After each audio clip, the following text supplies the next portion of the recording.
नमस्कार बंधुरा सविता हेसेले सबाइके स्वागत। बंधुरा आज आमी आपनादेर साथे शेयर करछि सूर्येर तापे डिम भाजा रेसिपि। तो आमी सूर्येर तापे डिमटा ठीक करे भाजते पारलाम किना এই ভিডিওটি সম্পূর্ণ দেখার অনুরোধ রইল। আশা করি আপনাদের ভালো লাগবে। আর এই সূর্যের তাপটা এতটাই যে সমস্ত গাছপালাগুলো কিন্তু গাছের পাতাগুলো একবারে পুড়ে যাচ্ছে। একটু বৃষ্টি না হলে খুবই মুশকিল। তো যাই হোক, আমি চাটুটা বসিয়ে দিয়ে যাচ্ছি 10টার সময়। এর সাথে আমি একটা শিশি করে একটু সরষের তেলও নিয়ে এসেছি। সরষের তেল আর এই চাটুটা একসাথে দিয়ে যাচ্ছি। গরম হোক, আমি বাকি কাজগুলো সেরে নিই।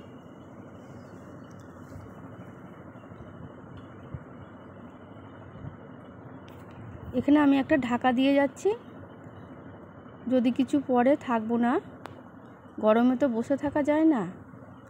তারপর আমি একটা বাটিতে নিয়ে নিয়েছি অল্প নুন আর নিচ্ছি ডিম আর বাটিটা নিয়ে আবার রোদ্দুরে চলে এলাম। আর বেশ গরম হয়ে গেছে, চাটুটাতে তো হাত দেওয়াই যাচ্ছে না। আর এখানটা ছায়া লাগছে কারণ মেয়ে মাথার উপর ছাতাটা ধরে আছে আর আমি একটা গামছা মাথায় দিয়ে আছি। এবার আমি ওই সরষের তেলটা চাটুতে দিয়ে দিলাম। 10টার সময় বসিয়েছি আর আমি এখন এসেছি 11:15টার সময়।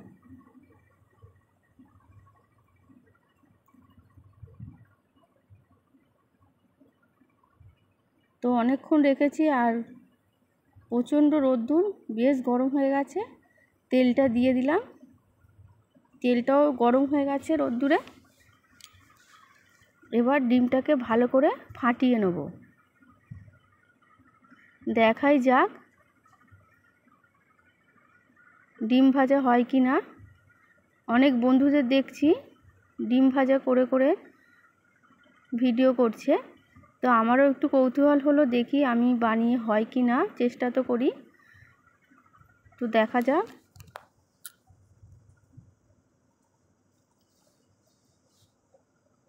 এবার ডিমটাকে দিয়ে দিলাম চাটুর ওপর। চাটুটাকে এবার একটু মেঝেতে নামিয়ে নেব, দিয়ে আবার ঢাকা দিয়ে রেখে দেবো। তারপর আমি এসছি 30 মিনিট পর। 30 মিনিট পর এসে দেখি ওপরে এরকম ভাজা ভাজা মতো হয়ে গেছে। আমি ভাবলাম বোধহয় ডিমটা ভাজা হয়ে গেছে। তারপর যেই না চামচে করে তুলেছি আর দেখি ওপরের অংশটা ভাজা হয়েছে আর সাদা অংশটা কিন্তু তরল হয়ে আছে। আবার উল্টে দিয়েছিলাম, দিয়ে আবার প্রায় 20 মিনিট মতো রেখেছিলাম।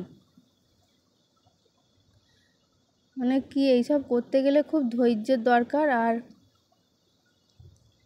সময় নষ্ট।